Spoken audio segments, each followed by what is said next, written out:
mystery. We had three yesterday. We had Xavier Gazzo. He scored for Real Salt Lake. They got it done. Julian Hall, he gets the hat trick. He's now the youngest player in MLS history to have a hat trick. He had 11 goal contributions in his first 13. Kevin Sullivan also found the back of the net, and then Messi, obviously, he gets it done. He gets a hat trick as well. But I just wanted to touch on the youngsters, how well they've been playing. Pochettino, what did I say? Get one of these kids in the World Cup roster at the end. There's like 26 players you can take. They don't have to play, but you have got to bring one of these players. Julian Hall is getting scouted heavily by Poland. We do not want to lose Hall. He's a great talent. Again, he's 18. Everyone might be saying, well, it's too young. We don't want to, put a label on him yet. He has already scored 11 goals or 11 goal contributions in his first 13 at the age of 18. He is the youngest player to score a hat trick. He plays in, week out. He's going to get scouted to go to Europe at some point. He's going to be. I don't know when. Kevin Sullivan, he gets his first goal of the year. He's only going to get more playing time as the season continues to progress, especially with how much Philadelphia Union has been struggling this year. But you have got to call one of these players up. I think they deserve a chance. I mean, do we really think a Jack McGlynn is going to make us any better in the World Cup? No, he's not. We might as well just get a youngster in there.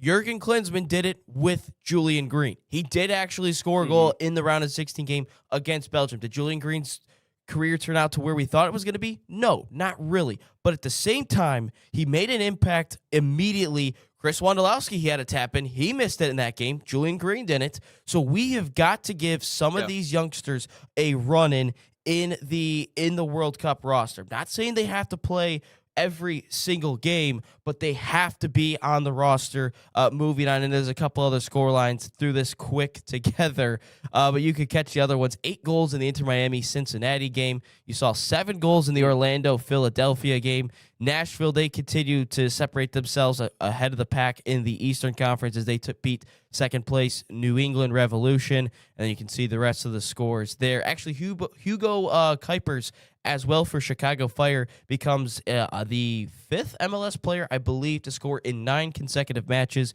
in the MLS. And then our good friend and the Vancouver Whitecaps, Sebastian Berhalter, also scored last night. But no, the biggest thing is the youngsters. Gazzo, Hall, Sullivan, all scoring goals yesterday. They continue to impress. And this is a great sign. We're talking about development. This is a great sign for it, because these players are playing. They're getting first-team minutes. They're playing week in, week out. Get them on the roster, at least one of them.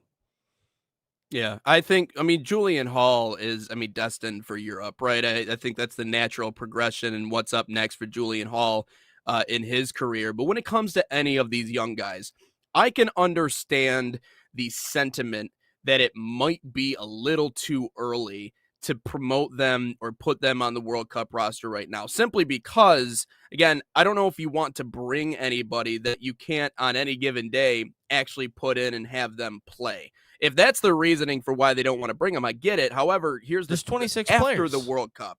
10 of them aren't going to play every single game. I get it, but after the World Cup, once this tournament is over, regardless of what it looks like, again, we're all operating under the idea that Mauricio Pochettino will not be with the U.S. men's national team after this year. And I think that's a fair assessment. I think from everything we've seen, I think from the rumors and what he's been considering and wanting to get back to the professional level, at least in the Premier League or over in Europe, we have an understanding that he might not stick around. All I'm saying is whoever's in next needs to capitalize on this crop of players that I feel like we continue to talk about every single week in our MLS recap.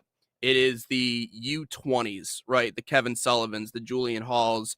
That needs to be the next wave on this team.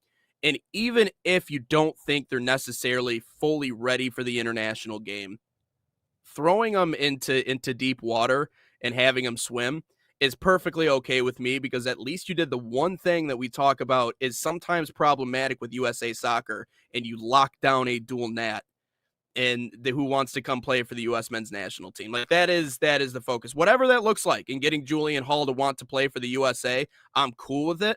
But I can understand where some of the logic is as to maybe it's a little too close. I could see just one of them, yeah. But I mean, if you're going to bring up one, may as well bring up all of them. So I I can understand where some of that logic is coming from. But in terms of looking to the future, okay, we have our current crop of players. Fine. We've still yet to see what they can do in the World Cup. And I don't want to write off the 26 World Cup, right? I still think that Mauricio Pochettino and this team has a little bit more to offer and a little bit more to show us than what we're giving them credit. But you're right. You're 100% right. Julian Hall, Kevin Sullivan, all of these guys need to be the focus moving forward for USA Soccer. They have to be, because we have to lock these kids down. There's no way we can let them slip away, especially Julian Hall. That in every big nation does this. Every single World Cup, they will bring in a youngster. They don't have to play, but you put them in the environment. And with the expanded roster, with the expanded field, there's no reason not to. And it's not like this better not turn into like, we're the U.S., it's soccer, we have the best players already. No, guys, we haven't earned that right to even say that. We don't have the arrogance. We don't even have the credibility as a soccer nation in the World Cup to not bring these kids. Look, every nation does it.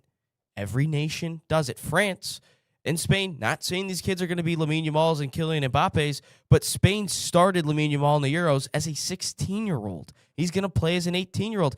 Mbappe, 18. He scored in a World Cup final. He started the whole thing. Pele back in the day, he was 16. He scored in the finals. So, again, not saying these players are going to turn into these type of players, but these bigger nations take risks on these youngsters being on the roster. Pele didn't start the World Cup whatever year it was that he won the first at 17. one, but they take risks. We don't have the credibility to sit here and say, we're not going to take them because we're the U.S. and we think what's right. No, you haven't earned that. Every big nation does it, and they lock down their dual nationals. Why do you think Ireland loses all their best players every single time? Declan Rice, Jack Grealish, because they're never in big tournaments to actually lock down these players for the rest of time. They lose them to England all the time. That is a reason why we lock down these players. If they fail, they fail. Every single generation has failed prospects. Every single year there's failed prospects time and time again. If they fail, who cares? But what if they turn out to be something massive? How big could they be for us? And Take to the point of risk. experience and seeing the scenes,